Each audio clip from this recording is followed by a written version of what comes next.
जीवन में सुख शांति समृद्धि का आधार है शांति धारा। शांति धारा से दूर होते हैं जीवन के पाप संताप। प्रतिदिन शांति धारा से करें मिथ्या कर्मों का क्षय, करें प्रभु की आराधना और जीवन में पुण्य का उदय। देखिए पूज्य निर्यापक श्रमण मुनि पुंगव सुधा सागर जी महाराज की पावन प्रेरणा से जिनवाणी चैनल पर प्रसारित होने वाली भारत के प्रमुख तीर्थ स्थलों की शांति धारा 6:50 पर दर्शनोदय तीर्थ थुबोन जी, 7 बजे सांगानेर जी, ओम नमः सिद्धेभ्यः, 7:30 बजे बिजौलिया जी, ओम नमो हते भगवते श्री 7:40 पर चांदखेड़ी जी, गण परिवेष्टिताय शुक्ल 7:50 पर आवा टोक जी, वे सिद्धाय बुद्धाय परमात्मने 8 बजे नारेली जी, त्रैलोक्य मही व्याप्ताय एवं 9:50 पर ईश्वरवारा की शांति धारा अनंत दर्शनाय सिर्फ जिनवाणी चैनल पर। इस कार्यक्रम के पुण्यार्जक हैं श्री 1008 श्री अभिनंदन नाथाय नमः, श्री दिगंबर जैन अभिनंदनोदय अतिशय तीर्थ क्षेत्र, station road, civil line, Lalitpur, Uttar Pradesh. प्रबंधक श्री राजेंद्र जैन धनवारा, पूर्व पार्षद, 9889888555। प्रबंधक श्री मोदी पंकज जैन, वरिष्ठ पार्षद, 9450037469। अंतर्गत श्री दिगंबर जैन समाज पंचायत समिति रजिस्टर्ड, ललितपुर, उत्तर प्रदेश। अध्यक्ष इंजीनियर अनिल जैन, अंचल, 9415112333। महामंत्री doctor Akshay Jain Tadaiya, 9415509458। Senior manager Sharad Kumar Jain, Malaya, 7080732808।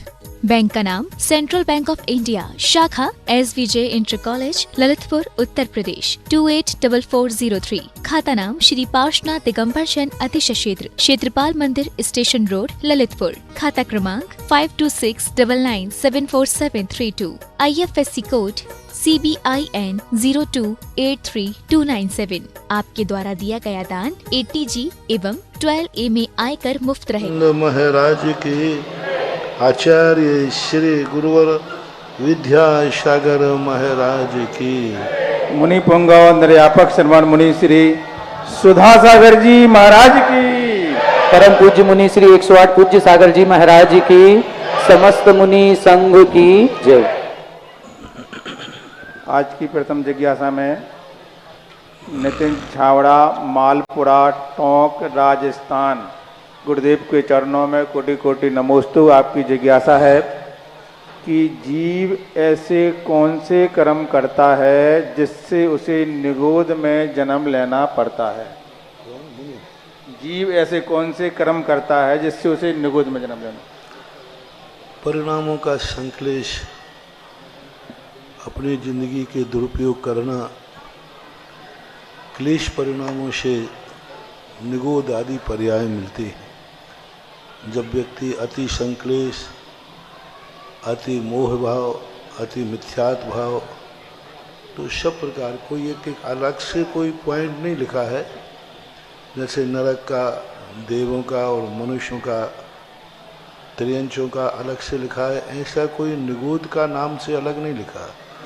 निगोद या त्रियंच गति में आते हैं। पूज्यवर्मा स्वामी ने माया त्रियज्ञो नश्य, त्रियंच गति के लिए मायाचारी का उदाहरण दिया है। अब मायाचारी अनेक अनेक प्रकार की होती है, ऐसा मानना चाहिए। अलग से कोई निगोद का कोई पॉइंट ऐसा नहीं लिखा कि इसी पॉइंट, बस इतना है, अति संक्लेश भाव ते मरो, घोर शुभ्र सागर में परो। ऐसा 6 डालाकार में देवों के संबंध में लिखा है कि अंत में समय वो इतने संक्लेश परिणाम से होने तो वो शुभ्र सागर में पड़ो। तो ऐसे आते हैं मुरली। डॉक्टर मगन जैन, सारंगपुर, मध्य प्रदेश। मेरे आराध्य गुरुदेव के चरणों में नमोस्तु। आपकी जिज्ञासा है, मूढ़त मिथ्यात्व किसे कहते हैं? मूढ़त, मूढ़ मिथ्यात्व। मूढ़ मिथ्यात्व, अज्ञान मिथ्यात्व को मूढ़ मिथ्यात्व बोलते हैं। इसे कैसे? गृहीत मिथ्यात्व और एक अगृहीत मिथ्यात्व होता है। दोनों वैसे मूर्खता के अंतर्गत ही आते हैं। और इसके लिए तो यही है कि हमें कोई ज्ञान है नहीं, समझते हैं नहीं, बिना समझे बुझे किसी भी चीज़ को स्वीकार कर लेना, धर्म आदि क्रियाएं स्वीकार कर लेना, वही मूढ़ मिथ्यात्व कहो। अलग से कोई मूढ़ मिथ्यात्व आया नहीं है सर। अज्ञान शब्द तो प्रयोग किया है। मिथ्यात्व के दो ही भेद हैं, गृहीत और अगृहीत, और दोनों मूढ़ ही हैं। भूषण जैन, बेंगलोर, कर्नाटक। गुरुदेव के चरणों में कोटि कोटि नमोस्तु। आपकी जिज्ञासा है, अभिषेक के लिए जल बनाते समय स्थावर जीव को नष्ट करने के लिए हमें जल को 100 डिग्री पर उबालने की ज़रूरत है, या हल्का गर्म करके हम जल काय जीवों को नष्ट कर सकते हैं? नष्ट करने का भाव रखते क्यों हो? नष्ट करने की भाव ही क्यों करते हो तुम? हम खेती में जीवों को नष्ट करें, हमने कितने बार कहा कि संकल्प ही हिंसा हो जाएगी यदि उनको नष्ट करने के लिए तुम गर्म करोगे तो। आप तो ये कहें कि प्रायश्चित कर रहा हूँ, क्योंकि जलकाय में 48 मिनट के बाद उसमें 30 जीव आ जाएंगे, तो आप गर्म करते समय एक इंद्री को मार नहीं रहे हो, 30 जीवों की रक्षा कर रहे हो।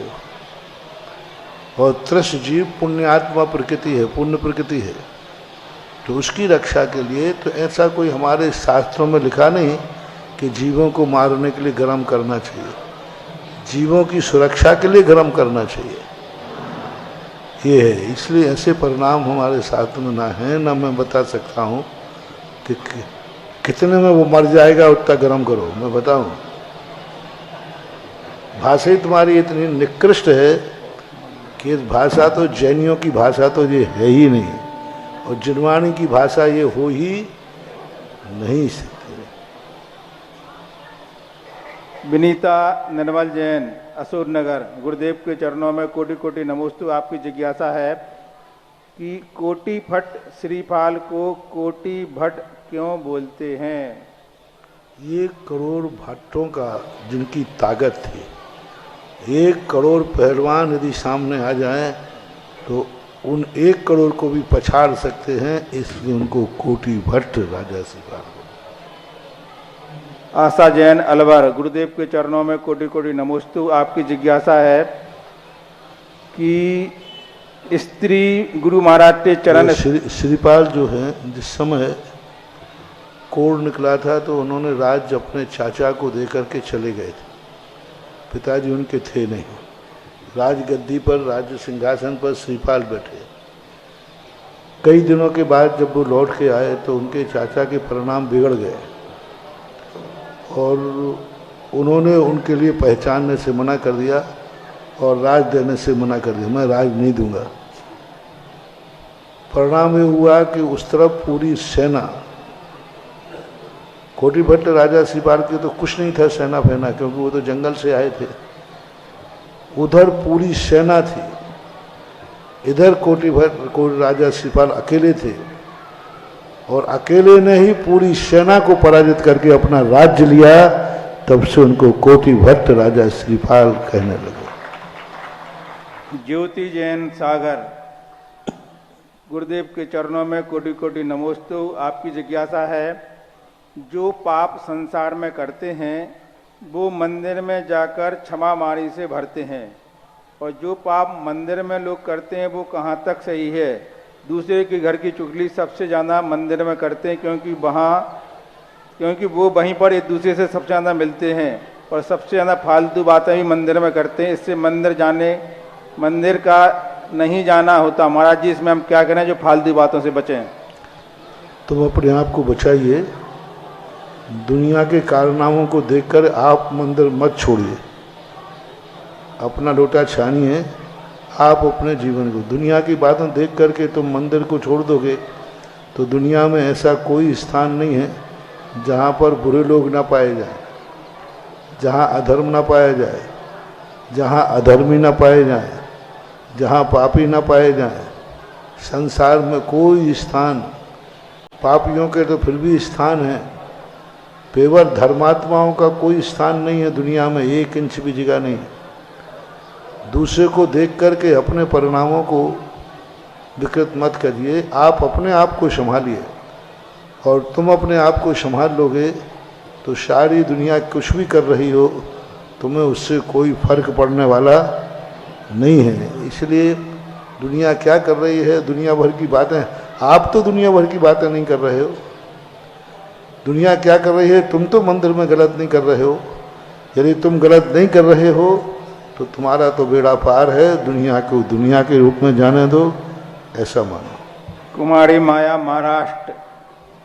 मेरे परम पूज्य गुरुदेव के चरणों में कोटि कोटि नमोस्तु। आपकी जिज्ञासा है कि कोई बीमार व्यक्ति बेड पर ही है, ऐसे में वह रमोकार महामंत्र बोलकर उच्चारण कर सकता है क्या, और भक्ता मर्जी भी बोलकर उच्चारण कर सकता है क्या, इसमें कोई दोस्त नहीं? कोई बात नहीं।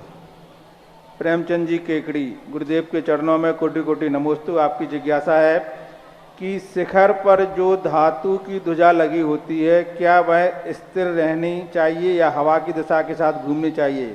यदि स्थिर हो तो कौन सी दिशा में स्थिर होना चाहिए?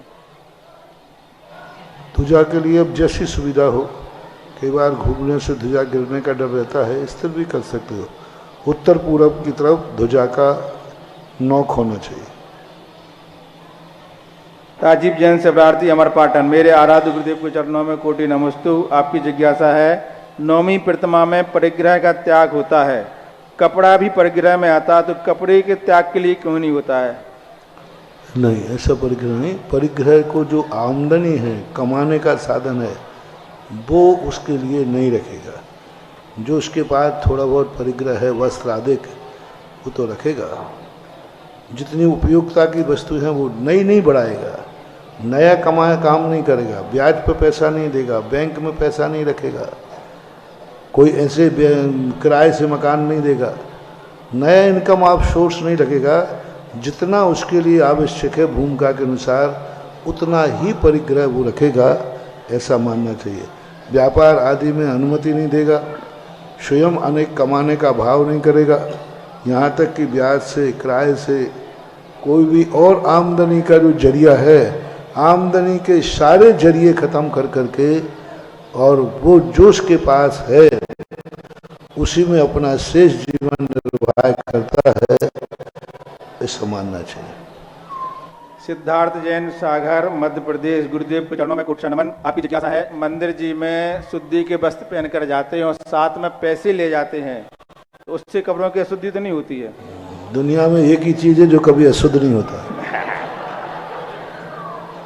रुपया सबसे बढ़िया चीज़ है।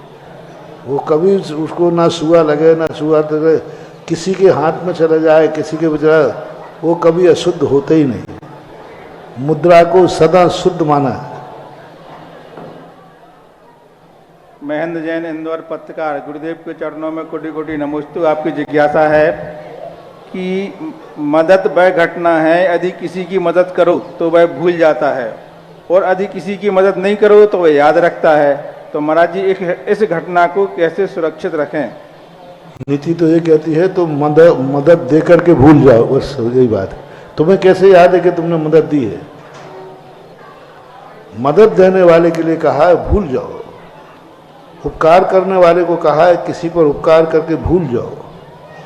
जिस पर उपकार किया है वो भूले नहीं, भूलना चाहिए उसको, लेकिन जिसने उपकार किया है उसको कैसे याद? तुमने किसी की मदद की है और वो उसको भूल गए, तुम्हें कैसे याद रहा? दे करके भूल जाओ। उपकार का सबसे बड़ा तरीका है, किसी के ऊपर कोई उपकार किया है उसको भूल जाओ।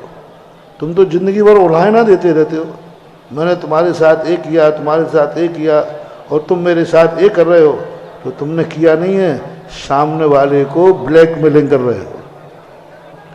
अपने किए हुए उपकार का उल्हाना देना, ये ब्लैकमेलिंग कहलाती है। ये उसको शोषण किया जा रहा है, दबाव दिया जा रहा है कि मैंने तुम्हें इसके लिए तुमने किया था कि मैं इस पर इतना उपकार करूंगा, फिर जिंदगी भर इसको एहसान से दबाऊंगा, तो बहुत खतरनाक हो गया। आप नहीं करते तो अच्छा था।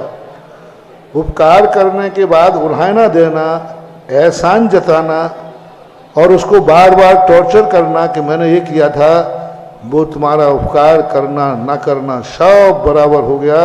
आप नहीं करते तो अच्छा था। इसलिए उपकार करने वाले को सदा भूल जाना चाहिए। तुमने उपकार किया ही नहीं, मैंने तो अपना कर्तव्य किया है। मैंने किया ही नहीं, मैंने तो अपना कर्तव्य किया है। और तुमने उपकार करके क्या किया, तुमने पुण्य कमाया है, वो पुण्य वापस करो। तुमने दूसरे के ऊपर जो उपकार किया है उससे पुण्य बंधा, वो पुण्य भी वापस करो, तो वो तुम्हारा उपकार चुका देगा, भूलेगा नहीं फिर। यही सबसे बड़ा, इसको उपकार लोग मानते, उपकार नहीं है, ये व्यापार है। किसी से उपकार करके उपकार की कामना करना, उपकार करके वो तुम्हारा एहसान माने, ये व्यापार है, उपकार नहीं है। उपकार तुरंत भूल जाओ। पूज्यवत चामुंड राय ने 4 साल के अंदर स्पष्ट उल्लेख किया, किसी के साथ हम कोई भी उपकार करें उसको अहंकार का रूप मत आने दो, उसको उल्हायना मत दो। वो कहे भी तो कहते नहीं साहब मैंने तो कोई उपकार किया नहीं, मैंने तो अपना कर्तव्य किया था। हमारी भाषा यही है। जब कोई किसी कहे भैया आपकी बदौलत है हम ये काम हो गया, तो अच्छा व्यक्ति क्या कहेगा, अरे भैया मैंने कोई उपकार नहीं किया, मैंने तो अपना कर्तव्य किया था। यानी वो याद दिलाए तब भी मत मानो कि हाँ मैंने उपकार किया, यही कहो मैंने तो कर्तव्य किया था, उस समय यही मैंने जरूर समझा, मैंने कर लिया। मैंने आपके लिए कुछ उपकार नहीं किया है, मैंने तो अपने खुद का सम्यक दर्शन दृढ़ किया है। विष्णु कुमार महाराज ने 700 मुनियों को बचा करके उपकार किया है। विष्णु कुमार कहते हैं मैंने कोई उपकार नहीं किया है, मैंने तो अपने सम्यक दर्शन के वात्सल्य अंग को पुष्ट किया है। वात्सल्य अंग को पुष्ट किया है। सम्यक दर्शन मेरा था, वात्सल्य अंग मेरा था। मैंने 700 मुनियों की रक्षा नहीं की है, मैंने सम्यक दर्शन के वात्सल्य अंग को मजबूत किया है। जब भी हम कोई कहे तुमने इस पर बड़ी दया दिखाई, नहीं मैंने उस पर दया नहीं दिखाई, मैंने तो अपने अहिंसा धर्म को मजबूत किया है। तुम इसके लिए बड़ी करुणा कर रहे थे, नहीं मैं उस पर कुछ नहीं कर रहा था, मैं तो सम्यक दर्शन का एक अंग है अनुकंपा, तो मैं अनुकंपा कर रहा था। सामने चींटी जा रही थी तो मैंने पैर से नहीं कुचला, देखो चींटी को मैंने बचा लिया। साधु कहता है चींटी को मैंने नहीं बचाया भाई, बचा भी नहीं पाऊंगा, मेरी क्या औकात है कि चींटी को बचाऊं। बचा ही नहीं सकते तुम चींटी को। चींटी को बचा सकते हो तो अब तुम चींटी के पीछे हो जाओ, जहां जहां चींटी चले वहां हो तुम जाओगे, मर नहीं जाए। रात में वो सोएगी नहीं, तुम भी मत सोना। वो कहीं रुकेगी नहीं, तुम भी रुकना मत, क्योंकि वो तो चलती हुई आई, क्योंकि चींटी को बचाना है। तब तो बचाना कहलाएगा। मैंने अपने पैर से चींटी को बचाया नहीं है, मैंने अपने अहिंसा महाव्रत का पालन किया है। पुण्यबंध मुझे हुआ, साधुता मेरी निर्मल हुई। कैसे चींटी को बचाने वाले हो तुम? बचा ही नहीं सकता चींटी को, तो वो थोड़ी देर जाके बाकी मर जाएगी। तो ऐसा उपादान जैन दर्शन में कोई भी कार्य पर के लिए होता ही नहीं। सब कुछ कहीं ना कहीं से स्वयं की कोई ना कोई परिणति उसमें छुपी रहती है। अतुल जैन, ग्राम पड़रा, झांसी। गुरुदेव के चरणों में कोटि कोटि नमोस्तु। आपकी जिज्ञासा है कि उदाहरण के रूप में आपके श्री चरणों में रखता हूँ, यदि एक स्त्री मंदिर में जाकर धर्म ध्यान करके प्रतिदिन यह अनुमोदना करती है कि यह जन्म उसका आखिरी स्त्री पर्याय का जन्म हो, जबकि उसका लड़का माँ की ममता के कारण भगवान से यह प्रार्थना करता है कि अगले जन्म में वह इसी माँ की कोख से जन्म ले, और यह तभी संभव है जब उसकी माँ अगले जन्म में फिर से स्त्री पर्याय में जन्म ले, तो महाराज श्री जी इस परिस्थिति में उस लड़के को क्या दोष लगेगा? लड़के को कोई दोष नहीं लगेगा। अब तुम्हारा क्या भाव है कि मैं भी इसकी मम्मी बनूं? अब तो विशुद्धि है। यदि बेटे का विशुद्धि ज़्यादा है, मोह भाव, और तुम्हारा लुढ़क फुड़क है, मंदिर में तो आगे कहते हो हाँ बेटा मंदिर में तो ऐसा कहते हो, लेकिन वो तो विशुद्धि को जो जीत जाएगा उसको जीत जाएगा। यदि आपकी अंतरंग से विशुद्धि है, ना मुझे बेटे से मतलब है, ना पति से मतलब है, ना भाई से मतलब है, मुझे किसी से कोई मतलब नहीं, मुझे तो अपने आत्म कल्याण करना है, इसलिए मुझे पुरुष चाहिए क्योंकि मुझे मुनि बनना है। क्या ये संसार के बेटे, संसार के संबंध, पति पत्नियों के संबंध, ये तो सब अनंतबार हो चुके। मुझे कुछ नहीं चाहिए, मुझे तो मुनि पद चाहिए और इसलिए पुरुष बनना है। यदि आपकी अंतरंग विशुद्धि ज़्यादा है तो बेटा हार जाएगा, तुम जीत जाओगे। बेटा यदि जो ऐसा भाव कर रहा है उसको मैं गलत नहीं कह सकता, गलत नहीं कह सकता, क्योंकि एक अच्छे बेटे का लक्षण है कि वो अच्छी माँ को बार बार पाने का भाव कर रहा है, तो उसके लिए कोई दोष नहीं है, करना ही चाहिए।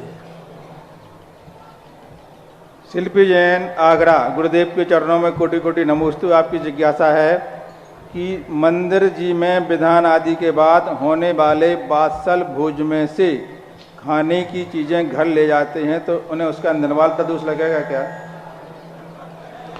भिखारी बनेंगे, सीधे भिखारी। दो निर्माल की दोष कर रहे हो आप। निर्माल के दोष तो बहुत छोटा हो गया, उनका तो ऐसे लाले पड़ेंगे खाने के कि भीख मांगेगा तो भीख में भी कोई दाना नहीं डालेगा, मजदूरी मांगेगा तो कोई मजदूरी भी नहीं देगा। बहुत बड़ा दोष है। दान के लिए, किसी के लिए कोई भी वस्तु बनाई गई है उसको स्वयं कहीं दूसरे नंबर से खाने का भाव करना, चोरी से ले जाना, महानुभाव भूखे मर जाओ तो मर जाओ, लेकिन जो जिस निमित्त से बनाया है उससे चोरी करके मत खाओ। भोजन की चोरी, और वो भी धार्मिक स्थलों पे, वो भी धार्मिक कार्यक्रमों में। ऐसा यदि तुम करते हो महानुभाव, बहुत बड़ी गलती कर रहे हैं। मैं कह रहा हूँ भूखे मरना पड़े तो मर जाना, लेकिन किसी धार्मिक भोज का चुरा के नहीं खाना, चुरा के मत ले जाओ, क्योंकि वो भोजन तुम्हारे लिए फायदा नहीं करेगा, बहुत नुकसान करेगा।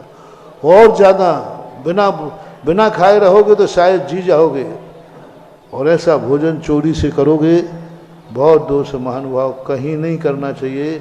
धार्मिक निमित्त से, धर्म के धर्मात्माओं के निमित्त से जो चीज़ समाज ने बनाई है, की है, उसको आपको भोग नहीं करना है। चाहे वो भोजन हो, चाहे वो दुकान हो, चाहे व्यापार धंधा हो, चाहे कोई भी वस्तु हो। किसी ने यदि कोई सामान मंदिर में दिया है, मंदिर के निमित्त से है, उसको आप निजी उपयोग में मत लीजिए। आप मंदिर के सामान उठा के ले जाते हैं, कोई घंटी, कोई ये ले जाते हैं। किसी ने किसी काम से मंदिर के लिए कोई गाड़ी घोड़ा दिया है, उसको निजी उपयोग में मत लीजिए। अपने खुद के उपयोग में, खुद की चीज़ों को भरी पैदल चले जाओ। मंदिर की चीज़ का बहुत खतरनाक है ये चीज़ें। मंदिरों की धर्म कार्य के निमित्त से किया हुए कोई भी वस्तु दी है, उसको चोरी सा तो भाव भी नहीं लाना है।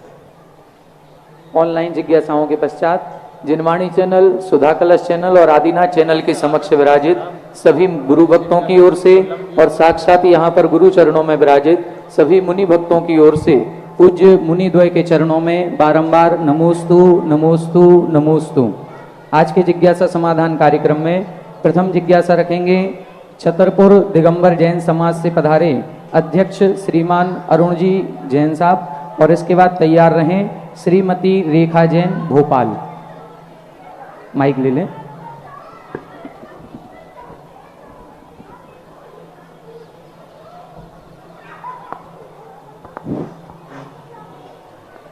निर्यापक मुनि श्री पुंगव सुधा सागर जी महाराज के त्रिबार नमोस्तु नमोस्तु नमोस्तु। छतरपुर जैन समाज की नमोस्तु।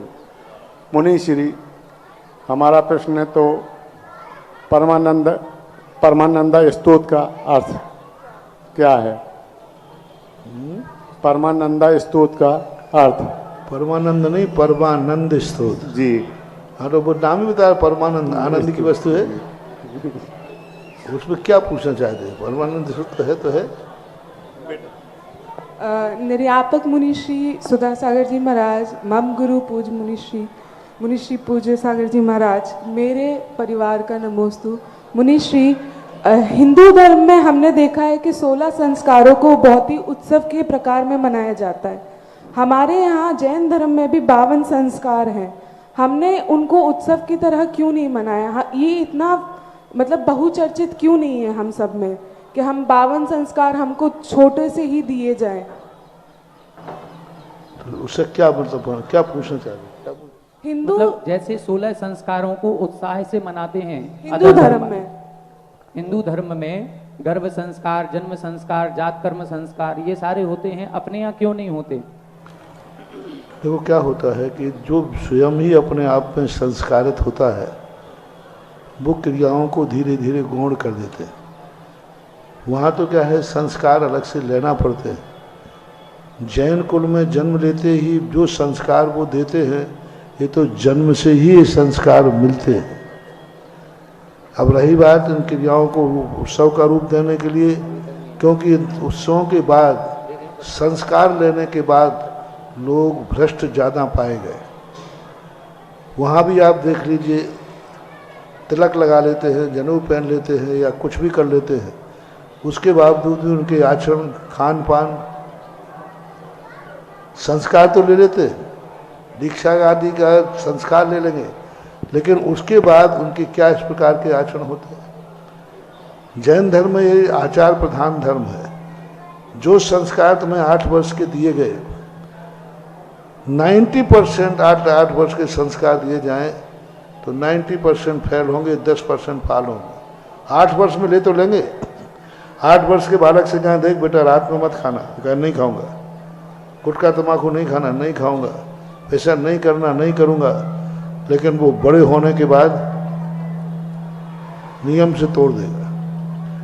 तो फिर उससे ज़्यादा वो पाप की स्थिति बन जाती है कि संस्कार देने के बाद वो संस्कार कायम रहना चाहिए।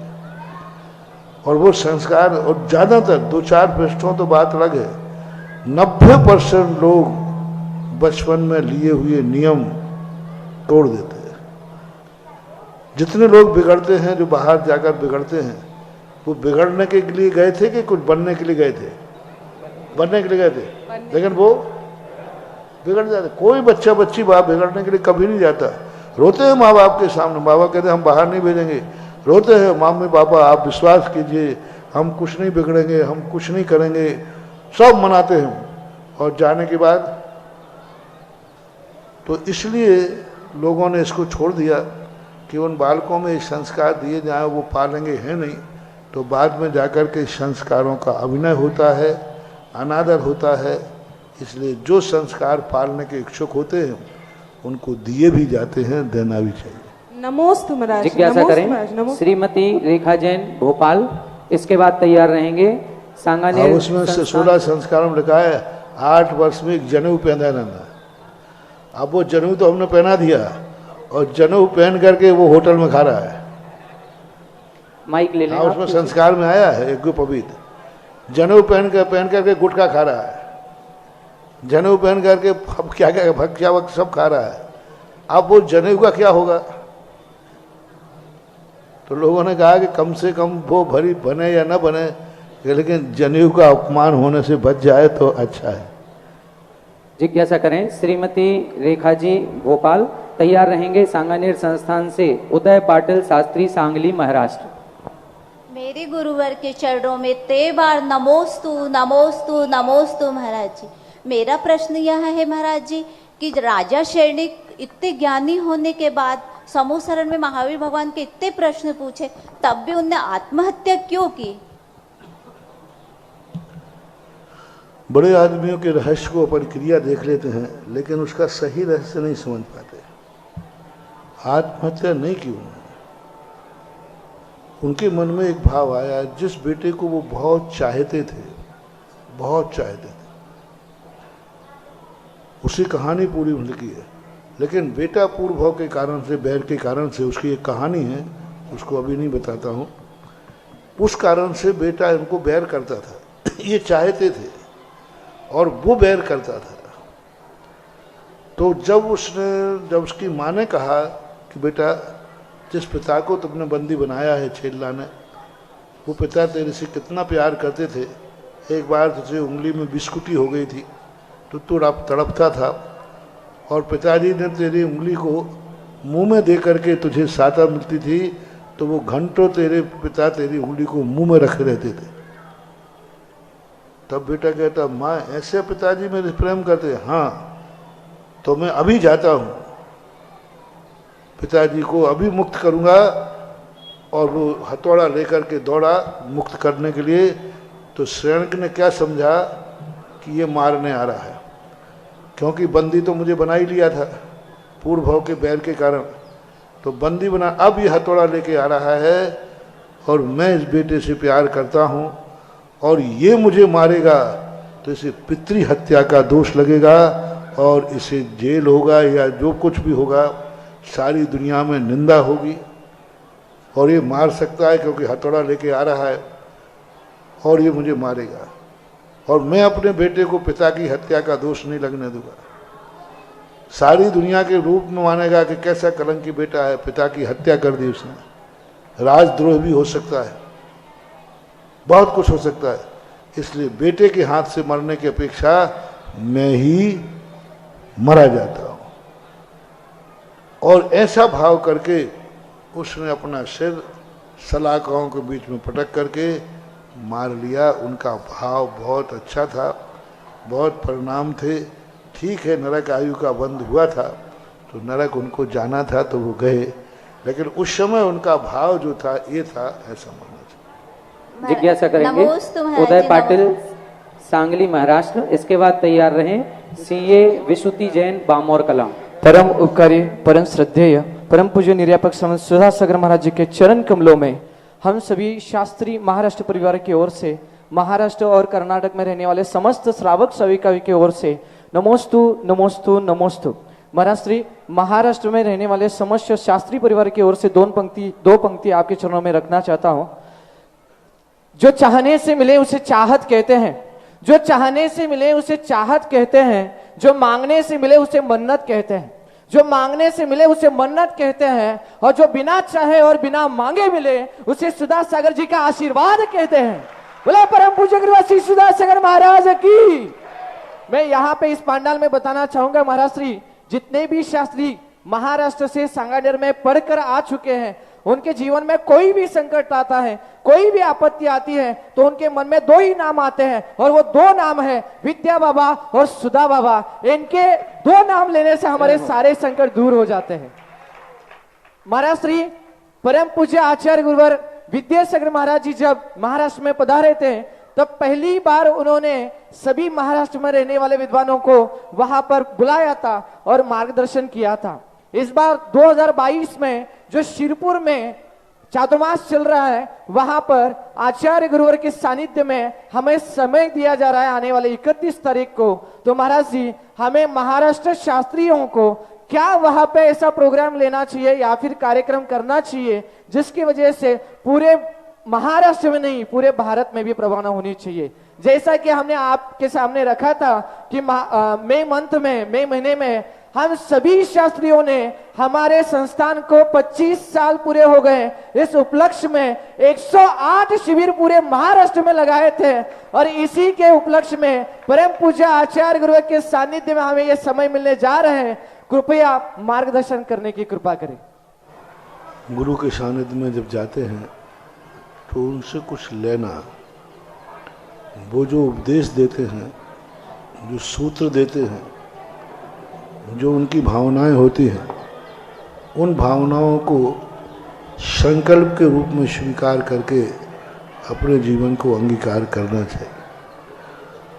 और जो तुमने अपने 5 साल में शास्त्र में पाया है वैसा ही तुम्हारा मानस, तुम्हारा आचरण दिखना चाहिए। तुम्हारी बाह्य वेशभूषा, तुम्हारी बाह्य क्रियाएं, तुम्हारे अंतरंग परिणाम शास्त्रों में लिखे हुए श्रावकों के अनुसार हो तो सही माने में वही शास्त्री है। शास्त्री किसे कहते हैं? शास्त्रों के अनुसार जो अपनी चर्या करता हो उसका नाम शास्त्री है, बाकी वो डिग्री है और क्या है। शास्त्रों के अनुसार, आगम के अनुसार, आर्ष परंपरा, कुंद स्वामी की मूल परंपरा को जो श्रावक अपनी चर्या आगम के अनुसार करता है, वास्तविक वही चर्या होना चाहिए।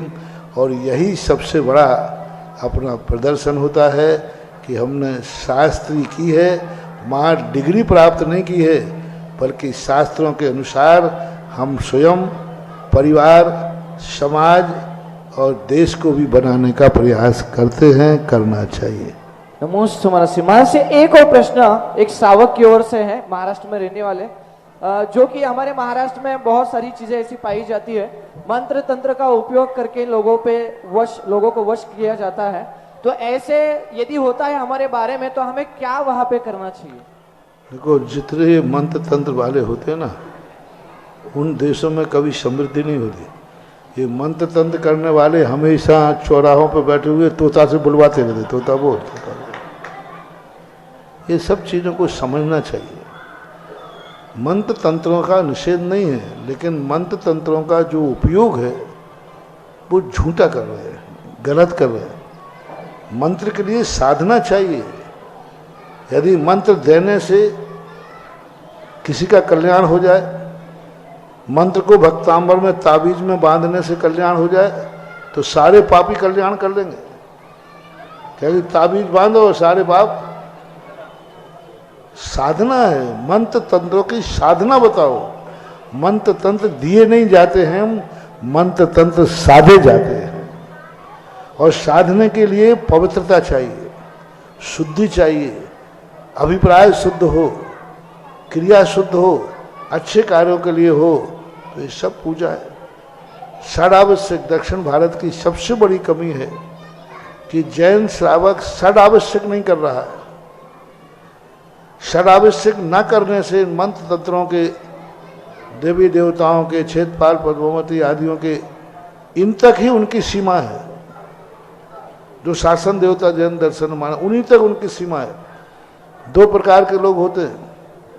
एक व्यक्ति की बॉस तक पहुंच नहीं होती, चौकीदार तक की पहुंच है, तो चौकीदार को चाय पिला रहे थे, भैया थोड़ा सा। और एक व्यक्ति वो होते हैं जिसकी डायरेक्ट बॉस तक होती है, तो चौकीदार भी सलाम करता है। अरे जैनी तो वो है जिनके डायरेक्ट बॉस अरहंत तक पहुंच होती है। इन सब में कहा चौकीदारों को जय हो। तो उत्तर भारत में बहुतायत सीधे बॉस तक पहुंच है, और दक्षिण भारत में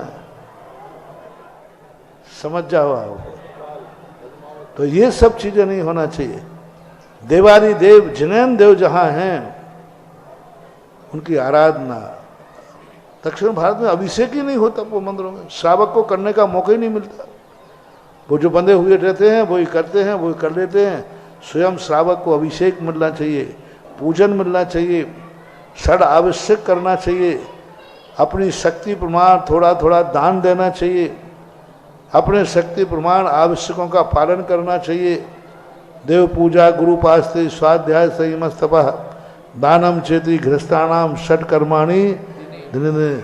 इसलिए तो सांगानेर से पढ़ाकर बच्चे वहाँ भेजें कि तुम लोग जाकर के वहाँ आगम की चर्या बताओ। और आगम की चर्या इसलिए नहीं कि तुम्हें मोक्ष जाना है, इसलिए कि कम से कम तुम गरीबी से ऊपर उठकर इतने समृद्ध हो जाओ कि कभी दान देने का मौका आए तो दान भी दे सको। बढ़ रहा है, बच्चों ने बहुत काम किया है, और धीरे धीरे दक्षिण भारत में भी दान पूजा की प्रवृत्तियां बढ़ रही हैं। धीरे धीरे मंदिरों में लोग अभिषेक करने के लिए झगड़ा कर रहे हैं, हमें अभिषेक करने दिया जाए। लेकिन वहाँ के जो ठेकेदार है ना, वो क्या होते हैं, जो वे करने नहीं देते। पर लोग समाज को करना चाहिए। जिस दिन दक्षिण भारत के सारे मंदिरों में अभिषेक भक्त लाइन लगा के करने लग जाएंगे, उसी दिन समझना ना दक्षिण भारत उत्तर भारत एक समान हो जाए। जय हो। नमो समरस्य, नमो। जिज्ञासा करें सीए विशुद्धि जैन, बामोर कला।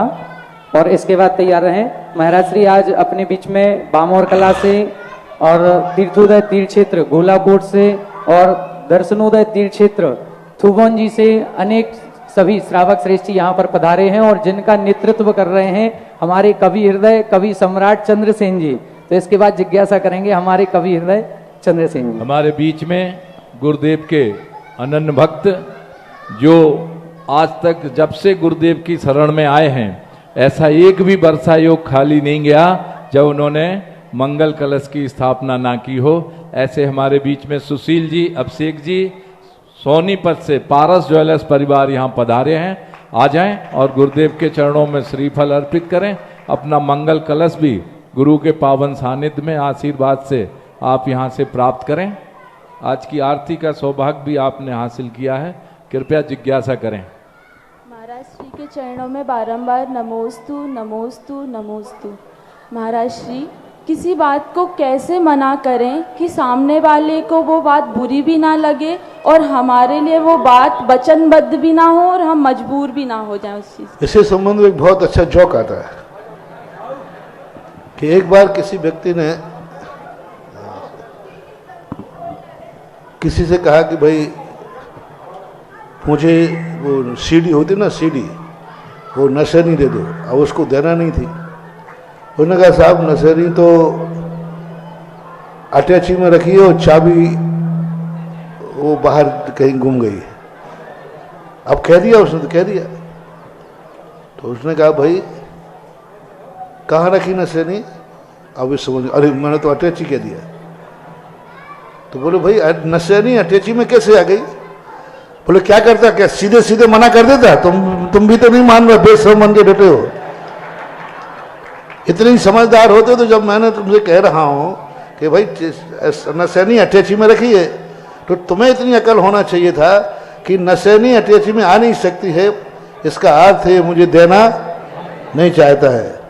तो यदि सामने वाला समझदार होगा तो कह दिया करो नशेनी अटैची में रखी है और चाबी। समझदार होगा तो वो चला जाएगा, बेशरम होगा तो फिर ठीक है। इसके बाद जिज्ञासा रखेंगे कवि हृदय कवि सम्राट श्री चंद्रसेन जी, और तैयार रहें अनीता जी, जगनाड़े, कागवाड़, कर्नाटक। महाराज श्री, उन लाखों लोगों की तरफ से जो दिन भर 6 बजने का इंतजार करते हैं और टीवी खोल लेते हैं, ये जिज्ञासा अनंत लोगों की तरफ से है, उसमें सब शामिल हैं। एक जिज्ञासा ललितपुर की तरफ से, दूसरी बामोर पूरे क्षेत्रों की तरफ से, कि सारी दुनिया पढ़ रही है ये ललितपुर की खबर। सब कुछ बदल दिया। सावन पे आए थे तो कुछ और नक्शा था, दिवाली पे आए, जब दिसंबर में आएंगे तो पता नहीं क्या होगा। तब ये पंक्तियां मैं कह रहा हूं, डॉक्टर साहब उसमें शामिल हैं, उनके भी भाव इसमें शामिल हैं कि सारी दुनिया पढ़ रही है ये ललितपुर की खबर, सारी दुनिया पढ़ रही है ये ललितपुर की खबर, तेरी कृपा रोशनी में है तरबतर सारा शहर। बहुत तेरी कृपा रोशनी में है तरबतर सारा शहर, रंग तुमने भर दिए शहर के छंद में, रंग तुमने भर दिए हैं इस शहर के छंद में, सबके घर डूबे हुए हैं एक अनूठे आनंद में। सबके घर, मैं देखाया, रिश्तेदारों से मैं लाया, सबके घर। हमारे मित्र थे, हम भैया चौका नहीं लगा रहे, बोले भैया अभी भीड़ बहुत ज्यादा, बाद में लगाएंगे। महाराज आज तक नहीं करा पाया है आपका भी, बढ़ते ही जा रहे हैं चौके। और मैं तो कह रहा हूं कि जब तक पंच कल्याणक नहीं हो इन्हें यहां से जाने नहीं देना, और जाने देना तो बामोर की तरफ जाने देना और कहीं नहीं जाने देना। मैं पंक्तियां कह रहा हूं आपसे कि सबके घर डूबे हुए हैं एक नए आनंद में, सबके घर डूबे हुए हैं एक नए आनंद में, लाखों दीपक जल उठे हैं उपलब्धियों को ओढ़ के। क्या है इस शहर में? अंचल जी आपकी पंक्तियां भी है, लाखों दीपक जल उठे हैं उपलब्धियों को ओढ़ के, और यहां पतंगे उड़ रही हैं तेरी कृपा डोर से, यहां पतंगे उड़ रही हैं तेरी कृपा डोर से। पता लगा महाराज श्री हमें कि एक छोटे से बच्चे ने, नई उम्र के बच्चे ने इतना बड़ा दान किया कि हिंदुस्तान में उसका नाम हो गया।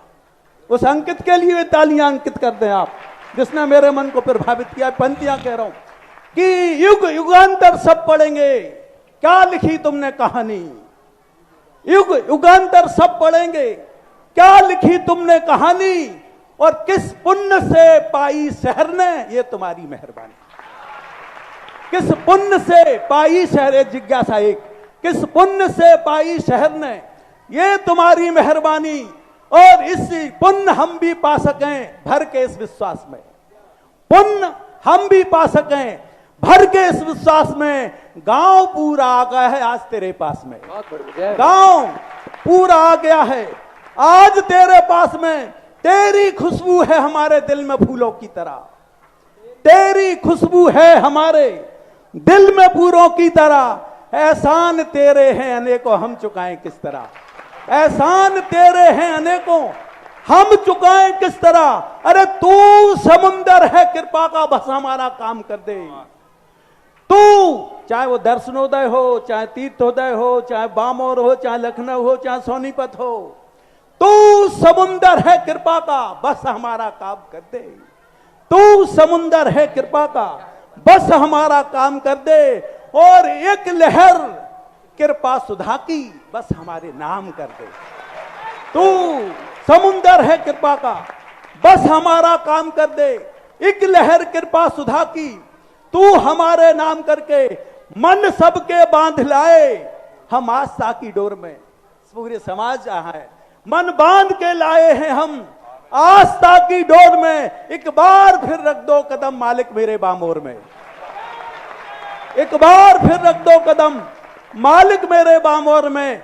जिज्ञासा एक ही सबकी, क्या पुण्य फलित हो पाएंगे, और तेरे चरणों का बंधन क्या हम बामोर में कर पाएंगे। इसी भावना के साथ महाराज श्री, एक सपना मैंने देखा, आपकी आज्ञा हो, बहुत जरूरी सपना था। मैंने अपनी गाड़ी रोकी तो आटा मंदिर के यहां रुकी, तो मैंने देखा कि मंदिर बदल गया एकदम। इतना विशाल पत्थर का मंदिर हमने कहीं नहीं देखा महाराज श्री। मैंने कहा यार हम सपना देख रहे हैं कि ये हो क्या रहा है, अब सपने में थे। इतने में वो देवेंद्र कामरा, अक्षय टड़ैया, ये अध्यक्ष महोदय और अंकित, मैं भैया हम सपना देख रहे हैं कि यार मंदिर बन गया। बोले चंद्र सिंह अभी तो सपना है, पर हम आपके सपने को पूरा कर देंगे यदि सुधा सागर जी एक चतुर्मास ललित पाठ में और कर ले तो इसे मंदिरों के शहर में बदल देंगे महाराज श्री। तो इस सपने का भी क्या अर्थ हो सकता है बेटा। नमस्कार। देखो, बामोर में गया था, यहीं ललितपुर से गया था, और तुमने बामोर ललितपुर वालों को हिदायत दी है कि ललितपुर से बिहार नहीं होने देना, करे तो बामोर की तरफ होने देना। देखो, बामोर में तो ये औकात नहीं है कि हमें दोबारा बुला ले, लेकिन बामोर वालों ने जो काम किया है वो काम पता नहीं कितने बार बुलाएगा, ये नहीं कह सकता। जय हो, जय हो, सुना, जय हो बोलो सुधा सागर जी महाराज की। क्योंकि बामोर जब मैं गया था तो मैंने गोलाकोट को देखा नहीं था। मात यूं अंदाज से, मैं गया नहीं था कभी, अंदाज से एक दिन ऐसे भाव आया कि तुम गोलाकोट पहुंचो तुम्हें वो अलौकिक दर्शन, अलौकिक निधि मिलेगी। तो मैंने उसी भावना के बल पर बामोर वालों से गोलाकोट की महिमा गा दी। अभी सैंपल दिखा रही है। मैंने कही बामोर में यदि मैं आया हूं तो बामोर वाले बस एक नियम ऐसा करो कि जिस गोलाकोट में हम जाना चाह रहे हैं पूरा गोलाकोट मेरे बाद उजड़ा हुआ नहीं रहना चाहिए। देखा नहीं, कुछ नहीं किया, और मैं खुद कह रहा हूं भाई अभी मैंने देखा नहीं, इन लोगों ने देखा था। तो बिना देखे मेरी बातों पर श्रद्धान करके बामोर वालों ने जो गोलाकोट को अपना सहयोग दिया, प्रतिदिन अभिषेक करके, वहाँ अभिषेक करने कोई जाता नहीं था, हो जाए महीनों में तो हो जाए, प्रतिदिन के लिए इन्होंने अभिषेक करने का बच्चों ने सबने नियम लिया कि मैं प्रतिदिन अभिषेक करने गोलाकोट जाऊंगा। और अपने पंच कल्याण के उपलक्ष्य में वहाँ एक संतशाला बनाने का संकल्प किया। तो बस बामोर वालों ने जो तीर्थोदय तीर्थ क्षेत्र को जो आज ऊंचाइयां देने में अपनी शुरुआत का समर्पण दिखाया है, पर वो समर्पण जरूर पता नहीं कितने बार बुलाएगा। बामोर में तो ताकत नहीं है, किसी भी बहाने सही महाराज। अब तो तीर्थोदय क्षेत्र की तलहटी में तुम बसे हो, तो तीर्थोदय तीर्थ के लिए तो सदा थोड़े दिन और रुक जाओ। शायद ही कोई साधु, शायद ही दुनिया का कोई जैन श्रावक हो जो तीर्थोदय गोलाकोट के दर्शन किए बिना अपने जीवन का अंत करे। हर साधु की दृष्टि में आएगा कि मुझे एक बार तीर्थोदय तीर्थ क्षेत्र की वंदना करना है। हर व्यक्ति सोचेगा, व्यक्ति के जीवन जीने के मरने के पहले एक बार तीर्थोदय तीर्थ क्षेत्र का दर्शन करना, ऐसी निधि, और उसमें सबसे पहले खनियाधाना बाद में गए थे, खनियाधाना बाद में गए। खनियाधाना तो गोराकोट को देखने के बाद गए, यहाँ तो कुछ देखा ही नहीं, सैंपल में यूं कहा, और लोगों ने ऐसा समर्पण दिखाया कि जब से अभी तक अभिषेक करने वालों का लाइन प्रतिदिन यहाँ से जाते हैं।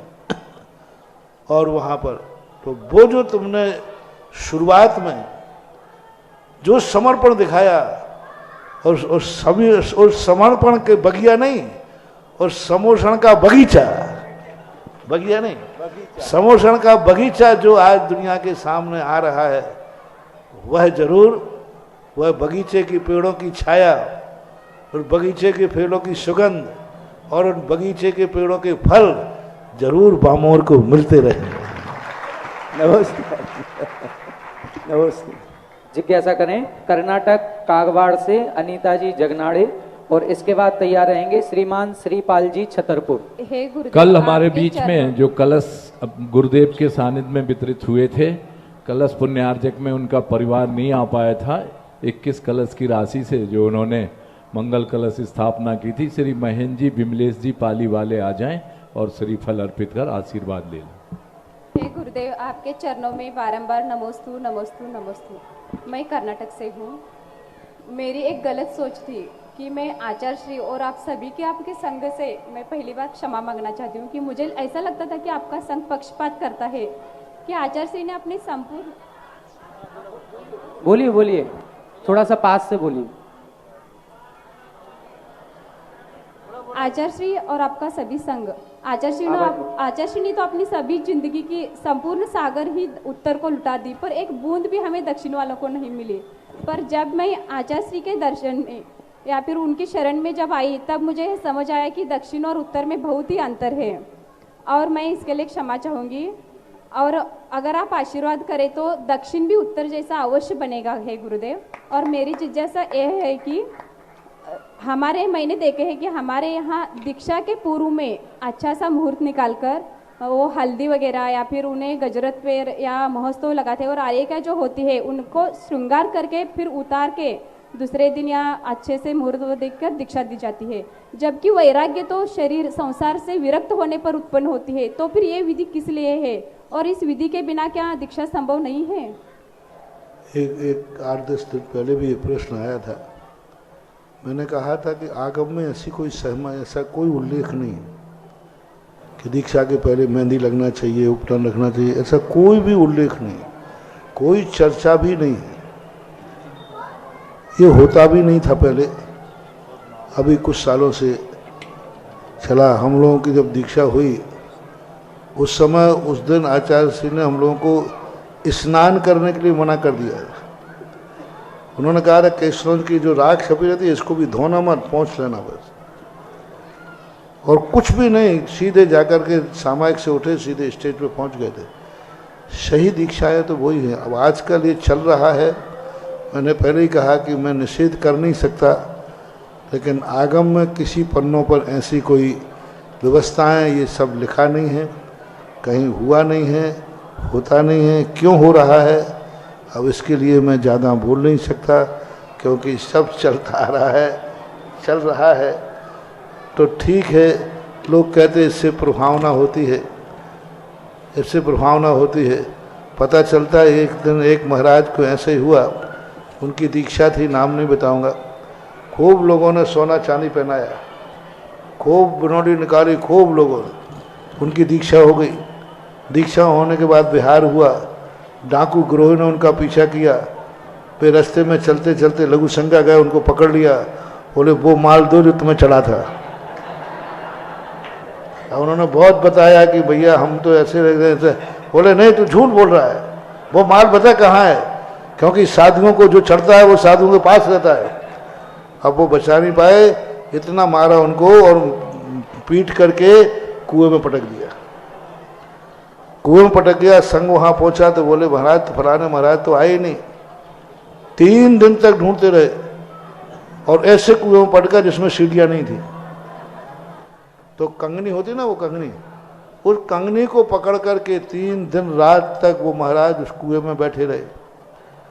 जब लोगों ने, कोई बकरी आदि चढ़ाने वालों ने उस कुएं में झांका तो वो महाराज बाजू बैठे हुए थे, ऐसे पकड़े हुए कंगनी को, उनको निकाला गया। ये हुआ है इसका हस्र। तो कम से कम सावधानी रखना चाहिए। लोग कहते हैं इससे प्रभावना होती है, प्रभावना का माहौल बनता है। ठीक है, मैं इस पर ज़्यादा नहीं बोलूं तो अच्छा है, बस इतनी कह सकता हूं, शास्त्रों में इसकी कोई चर्चा नहीं। जिज्ञासा करेंगे श्रीमान श्रीपाल जी छतरपुर, तैयार रहें। दिवीसी जैन सोनीपत। महाराज जी, झांसी से श्री नरेश जी, रजनी जी झांसी मंदिर निर्माण में एक सोने की अंगूठी दान की घोषणा की है। जिज्ञासा करें। मेरे व्यापक मुनि पुंगव श्री सुधा सागर जी महाराज के चरणों में कोटि से नमोस्तु। मम गुरु पूज्य सागर जी महाराज के चरणों में नमोस्तु। महाराज से मेरी जिज्ञासा है कि जो विदेश क्षेत्र में जो तीर्थंकर होते हैं, तो पहले उनका जन्म हो जाता है, उसके बाद तीर्थंकर प्रकृति का बंद करते हैं वो, तो उनके 34 अस्य जन्म की 10 अस्य कैसे घटित होंगे? और क्या सभी अरिहंतों के 46 मूल गुण का समावेश कैसे घटित होता है? सभी के 46 मूल गुण होना अनिवार्य नहीं है। तीर्थंकरों के भी 46 मूल गुण होना अनिवार्य नहीं है। ये उत्कृष्ट से कथन किया गया।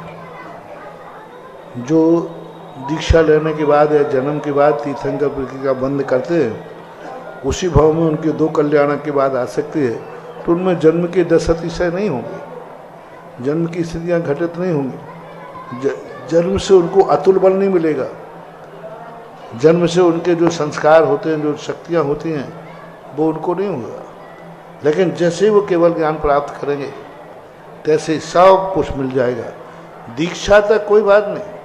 जैसे जन्म के अतिशय में है कि मल मूत्र नहीं होना, लेकिन जिन्होंने तीर्थंकर प्रकृति का बंध नहीं किया है, मुनि बनने के बाद किया है, तो मुनि बनने तक उनका कमंडल होगा, लघुशंका जाएंगे, शौच आदि जाएंगे बराबर, से कोई फर्क नहीं पड़ता। वो 10 अतिशय नहीं होंगे। लेकिन जैसे ही केवल ज्ञान होगा, तो केवल ज्ञान के जितने अतिशय हैं, 10 केवल ज्ञान के 14 देवकृत जो होते हैं, वे सारे अतिशय उनके पास होंगे। 34 के स्थान पर उनके 24 अतिशय होंगे। और 46 होना जरूरी नहीं है। 46 तो अरहंत भगवान के किसी के नहीं होते, क्योंकि 10 अतिशय जो जन्म के निकल गए, बाकी शेष अतिशय बचे हैं, तो वो होते हैं 46 गुण जो हैं। वो कहते ना 46 गुण कैवद के गंभीर।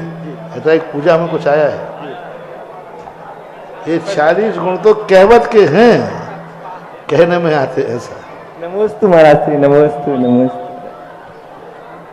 दिवीसी जैन सोनीपत, इसके बाद तैयार रहेंगे अजय जैन अकोदिया। मेरे और मेरे परिवार की तरफ से महाराज जी को नमोस्तु नमोस्तु नमोस्तु।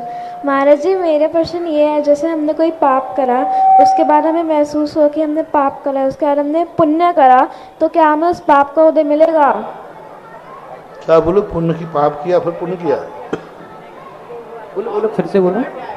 पहले हमने पाप करा, फिर हमें महसूस हो कि हमने पाप करा है, उसके बाद हमने पुण्य कर दिया, उसके बाद क्या हमें उस पाप का उदय मिलेगा?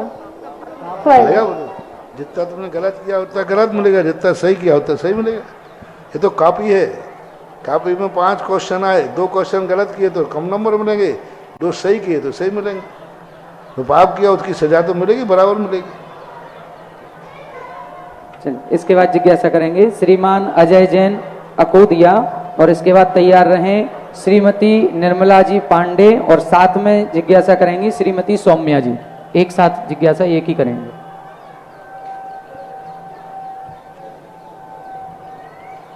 पहले से माइक ले लिया करें, जिनका नाम बोले अपने स्थान पर खड़े हो जाएं। नमोस्तु महाराज श्री, नमोस्तु नमोस्तु।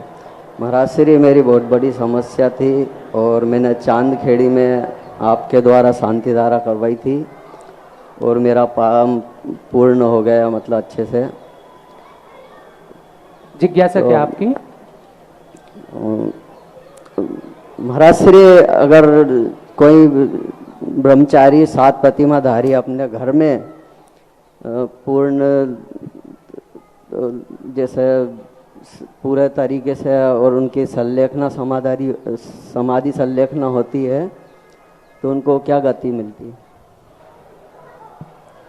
थोड़ा सा समझ में नहीं आ रहा क्या सप्तम प्रतिमाधारी की घर में ही यदि संलेखना समाधि होती है तो उनकी कौन सी गति होगी? अच्छी गति होगी, प्रतिमाधारी है, देवगति होती है। नमोस्तु। इसके बाद जिज्ञासा करें श्रीमती निर्मला पांडे जी, श्रीमती सौम्या जी।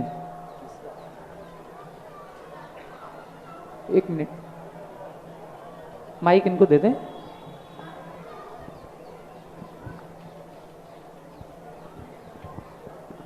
इसके बाद तैयार रहेंगे सतीश जी, अध्यक्ष बैरागढ़ जैन समाज।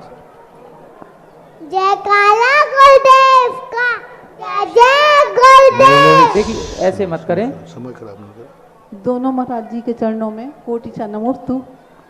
महाराज जी, हमारे भाई का प्रश्न है कि पूर्वजों के द्वारा बनवाया हुआ मंदिर किसी कारणवश उनके बच्चे बाहर निकल गए, चले गए, और वो पूजा पाठ के लिए व्यवस्था बनाए हुए हैं और वर्ष में 4 बार विधान करने आदि दर्शन करने के लिए जाते हैं, फिर भी शारीरिक परेशानी रहती है, तो इस किस कारण से? सारी चीजें मंदिरों पे क्यों दोष देते? मंदिर के ही सारे दोष नहीं होते हैं, भगवान के ही सारे दोष नहीं होते हैं।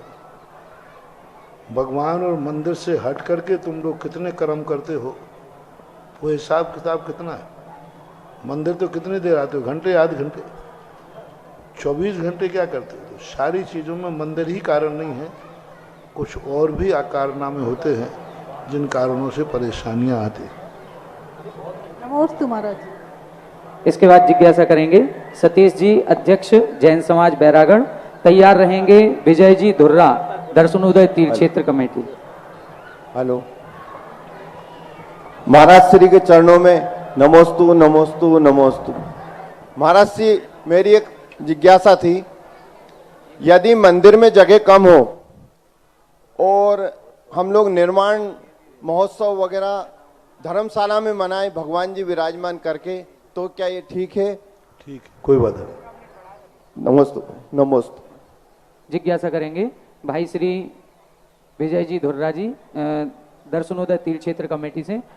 आज महाराज श्री जिनवाणी चैनल के द्वारा पुनः 15 मिनट का अतिरिक्त समय हमारे जिज्ञासा करने वालों को दिया गया है, उनके लिए बहुत बहुत धन्यवाद, आभार। दीपावली के उपलक्ष्य में जी। परम पूज्य आध्यात्मिक संत निर्यापक श्रमण मुनि पुंगव सुधा सागर जी महाराज के पावन पुनीत चरणों में दर्शनोदय तीर्थ कमेटी अध्यक्ष अशोक जी, राकेश जी, विनोद जी, शैलेंद्र जी, राजन जी, पूरी कमेटी की ओर से, दर्शनोदय तीर्थ थुबोन जी कमेटी की ओर से बारंबार नमोस्तु नमोस्तु नमोस्तु। परम पूज्य गुरुदेव अभी 10 से 20 तारीख तक जो यहाँ समय सार प्रशिक्षण शिविर लगा, और इस प्रशिक्षण शिविर को के एक कार्यक्रम को हम सब लोग एक साथ मिलकर देख रहे थे। उसमें छोटे छोटे बेटा बेटियों के द्वारा जब आपने उनको क्रम दिया, उस समय सार की गाथाएं सुना रहे थे, तो हमने गुरुदेव जो नेट में आता है राम तेरी गंगा मैली, उत्तर लिख पाते उसके पहले उस बिटिया ने 117 नंबर की गाथा सुना दी। 2 मिनट बाद आपने 13 नंबर बोल दिया, 13 नंबर की गाथा सुना दी, आपने बोल दिया 89 नंबर, 89 नंबर। गुरुदेव ऐसा आश्चर्य लगा, मैंने अपने जीवन में आज तक ऐसा कभी शास्त्रों का तो नहीं सुना। हिंदी के फिल्मों के गाने में गुरुदेव जब सैकड़ों लोग वो खेलते हैं अंताक्षरी, तो एक शब्द बोला जाता है, उसको पकड़कर इतनी जल्दी नहीं बोल सकते। गुरुदेव ये सिर्फ और सिर्फ आपके श्री चरणों में बैठकर और आपके आशीर्वाद से संभव है। ऐसा तो आश्चर्य से ये लोग ताली नहीं बजा रहे, इनको शायद समझ में नहीं आ रहा। कंप्यूटर जो काम नहीं कर सकता वो उस काम को गुरुदेव आपने किया, और हमने मोबाइल में नेट पे मिला के देखा। यहां से जब वो रिकॉर्डिंग महावीर भैया ने डाली तो वो देख रहे थे कि उससे पहले बोल दिया। गुरुदेव ये अभूतपूर्व उपकार आपका है। दर्शनोदय तीर्थ क्षेत्र थुवन जी कमेटी सकल जैन समाज अशोकनगर आपके चरणों में नतमस्तक है। ऐसा उपकार किया है जिसे सदियां नहीं भूल सकती। पूज्य गुरुदेव समय सार की इसी क्लास में आपने कहा था कि इस पूरी दुनिया में सब पूर्ण है, कुछ चीजें पूर्ण है, उनमें हीनता नहीं होती। हम इनका आनंद लें, तो हम इनका आनंद कैसे लें? हम तो 24 घंटा इस चिंता में लगे हैं कि आपके श्री चरण त्रिभुवन जी की ओर बढ़ें, दर्शनोदय की ओर बढ़ें, फिर हम आनंद कैसे लें? आनंद का मार्ग बताएं। इसका आनंद में अब तुम तो इस लायक रहे नहीं, अपने छोरे को सांगनेर संस्थान में बोल देना, वो आनंद ले लेगा। जय हो गुरुदेव। गुरुदेव, हमारे मंडल की आपके आशीर्वाद से अभी प्रसंग आपने दिया, बामौर के साथ ही त्रिभुवन जी के उसी समय बामौर के बाद मंडल बने थे और दर्शनोदय तीर्थ त्रिभुवन जी के, अब उनकी एनर्जी कम हो रही है। एक तो आशीर्वाद चाहते हैं कि मंडलम सम्मेलन के लिए किसी एक दिन का, पूरे मंडलों का एक साथ सम्मेलन के लिए आपके श्री सानिध्य किसी भी कार्यक्रम को करने के बाद एनर्जी कम होती है तो समझ लेना वो धार्मिक कार्यक्रम है ही नहीं। धर्म की क्रिया वह है जिसको करने के बाद एनर्जी बढ़ती है। मैं इसके बिल्कुल, यदि मान लो 10 लाख क्षण पर्व के बाद या पंचणा के बाद आप थक जाते हैं तो समझ लेना आपने मजदूरी की है। मजदूरी करने वाला थकता है। तो यदि तुम लोग वहाँ भगवान के अभिषेक करते करते थक गए हो, तुमने अभिषेक नहीं किया है, मजदूरी की है। गुरुदेव हमारा तो और थकने वाला व्यक्ति वो होता है जिसका दिन दूने एनर्जी बढ़ती है, ताकत बढ़ती है, उत्साह बढ़ता है, और एक दिन का करने वाला अभिषेक इतनी एनर्जी बढ़ जाती है कि वो कहता है भगवान तेरे पिन कदाचित पीक्षितोसी। जय हो, जय हो। हे भगवान, आपके दर्शन पा करके अभिषेक करके मैं इतना धन्य हो गया हूँ कि भगवान तेरे भी, इसी जीवन में नहीं, भगवान में भी हम आपके अलावा कहीं जाने वाले नहीं है। ये है, और थक रहे हो तो मजदूर लोगों से हमें कोई लेना देना नहीं है, क्योंकि मैं मजदूरों का महाराज नहीं हूँ। जिज्ञासा करें। कुमारी सौम्या जी सोनीपत तैयार रहेंगे। श्रीमान डॉक्टर नरेंद्र जी भोपाल। मेरे परिवार की तरफ से महाराज जी नमोस्तु नमोस्तु। महाराज जी, मेरा प्रश्न है कि जितने भी भगवान की प्रतिमा होती है उनमें उनके कान लंबे क्यों होते हैं? भगवान की प्रतिमाओं के जितनी भी प्रतिमाएं होती हैं उनके कान लंबे क्यों होते हैं? ये क्या है, मूर्तियों के लंबे होने के दो कारण। पहली बात तो महान आत्माओं के कान लंबे ही होते हैं। दूसरी बात है उनकी भुजाएं भी लंबी होती है, अजान बाहु कहते हैं।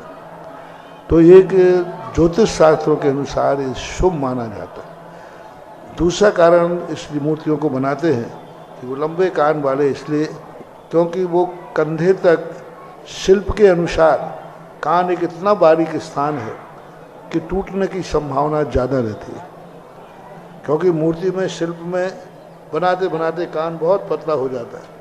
तो उस कारण से भी कई बार उसको ज्वाइंट कर दिया जाता है कंधे से। और दूसरा रीजन है कि बड़े कान जो होते हैं इनके होते हैं एक मूर्ति के शुभ चिन्हों में आता है, तो इस अपेक्षा से भी ये बनाए जाते हैं। जिज्ञासा करें। डॉक्टर श्री नरेंद्र जी भोपाल तैयार रहें। श्रीमती मीना जैन हथकरघा सेंटर संचालिका, शाहदरा, दिल्ली। महाराज द्वय के चरणों में बार बार नमोस्तु करते हुए महाराज श्री जब प्रधानमंत्री माननीय नरेंद्र मोदी जी 2016 में संत श्रवणी आचार्य विद्यासागर महाराज जी के दर्शनार्थ भोपाल पधारे थे, तब उन्होंने अपनी चर्चाओं में आयुर्वेद और हिंदी के लिए विशेष चर्चा आचार्य भगवान ने की थी। तो ये उनका चमत्कार है कि इस बार मेडिकल की पढ़ाई हिंदी में प्रारंभ हो गई है। ये देश की क्या ब्रिटिश मेडिकल एसोसिएशन के अगेंस्ट तो नहीं कहेंगे, पर भारत में सबसे बड़ी जीत मेडिकल की आचार्य भगवान के कारण हुई है।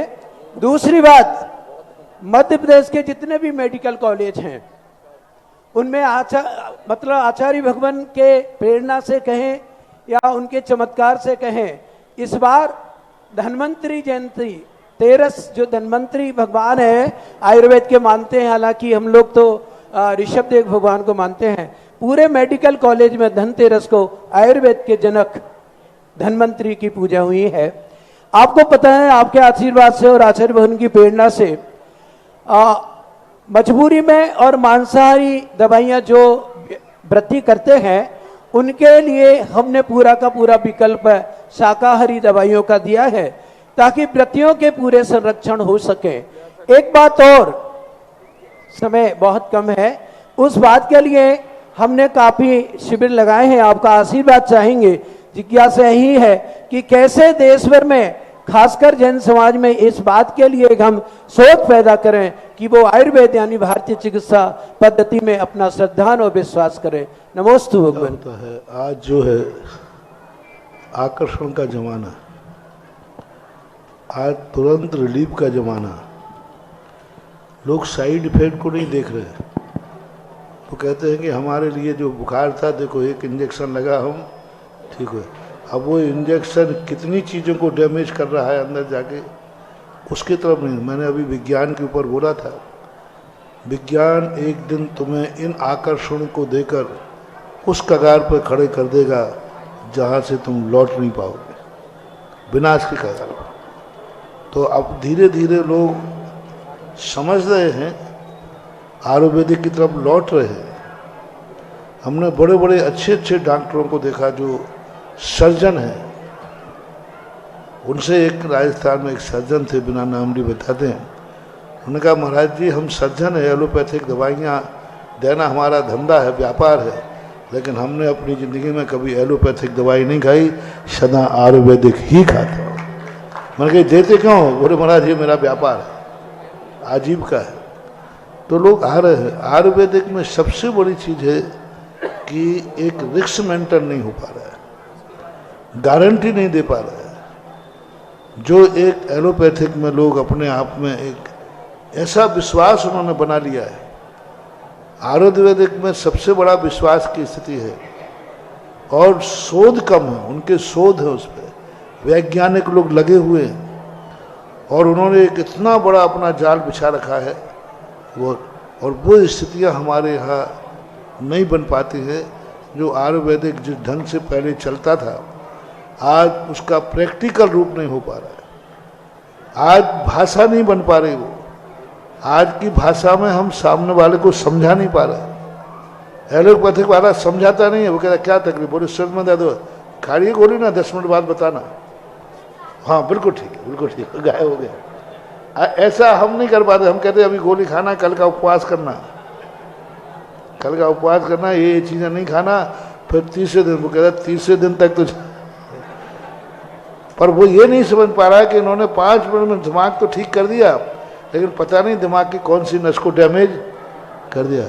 और आयुर्वेदिक वाले ने भली 3 दिन लिए हैं, लेकिन दिमाग भी ठीक है, सिर भी ठीक करेगा, साथ में दिमाग को ताकत भी देगा। इसलिए आयुर्वेदिक बहुत बड़ी चीज़ है। आज के युग के साथ दौड़ना पड़ेगा, युग के साथ उसका प्रचार होना पड़ेगा। सरकार यदि ये चाहती है तो सरकार को खुद जिस कार्य से डॉक्टरों के पास एलोपैथिक के लोग जाते, सेल्समैन, ऐसे आयुर्वेदिक के लोग भी जाएं और उनको इस तरफ कन्वर्ट करें तो संभव होता है। आज जितने बड़े बड़े मेडिकल खुल रहे हैं, इतने आयुर्वेदिक के विद्यालय नहीं खुल रहे हैं। आज हर साल भारत में 2-5 मेडिकल खुलते हैं, हर साल 10 फार्मेसी तैयार होती है। आज फार्मेसी की पढ़ाई भी जाती है, बायोलॉजी पढ़ाई जाती है, उसमें कहीं आयुर्वेदिक का नाम नहीं है। स्कूलों में इंजीनियर है, बायोलॉजी है, डॉक्टरेट है, पीएमटी है। आज पीएमटियाँ हैं, कितने लोग कर रहे हैं, लाखों करोड़ों रुपया देकर डोनेशन देकर पढ़ रहे हैं। तो हमें कुछ पैटर्न बदलना पड़ेंगे और थोड़ा ऐसे अनुसंधान करना पड़ेंगे जो हम आयुर्वेदिक के साथ दौड़ लगा करके उनको पीछे कर सकें। नमोस्तु। जिज्ञासा करें श्रीमती मीना जी, साहेदरा दिल्ली। इसके बाद तैयार रहेंगे सुमत चंद जी सराफ। हे गुरुवर, आपके श्री चरणों में बारंबार नमोस्तु नमोस्तु नमोस्तु भगवान। भगवान, हमने 2018 में देवगढ़ में दर्शन किए थे प्रथम बार। तो हॉल रूम में महाराज श्री काफ़ी खंडित प्रतिमाएं चारों ओर दीवार के सहारे खड़ी थी।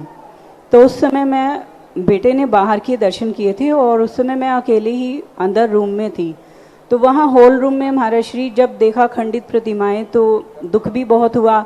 मन में उस समय बस यही विचार चल रहा था कि हमारे जिनदेव तो कभी किसी का बुरा नहीं कर सकते, हमारे धर्म में तो किसी का कोई अहित का काम ही नहीं है। तो ये इतनी प्रतिमाएं खंडित हुई और मतलब किस राग द्वेष की वजह से ये प्रतिमाएं खंडित हुई। तो उस समय महाराज श्री बस मन में यही एक विचार चल रहा था कि हम लोग ये सब प्रतिमाएं दिल्ली लेकर चले जाएं। तो महाराज श्री वहाँ रूम में ना सब प्रतिमाएं धीरे धीरे सरक के मेरी ओर आ गई और महाराज श्री पता नहीं किस प्राचीन भाषा में उन सब प्रतिमाओं से इतनी आवाज़ें निकलने लगी, कुछ समझ तो नहीं आया महाराज श्री, पर बहुत मतलब सभी प्रतिमाएं बोल भी रही थी और सरक भी रही थी। चारों ओर मेरे बस प्रतिमाएं थी उस समय। तो थोड़ी देर में जो गार्ड भैया वो हॉल रूम चेक करने के लिए आए तो प्रतिमाएं सरक के वापस अपनी स्थान पर चली गई। स्वप्न की बात बता रहे हो? नहीं महाराज श्री, लाइव 2018 में ये लाइव हुआ है और यही सेम घटना महाराज श्री हमने ग्रुप बनाया था 28 लोगों का, तो हमने एमपी का लगभग टूर किया था।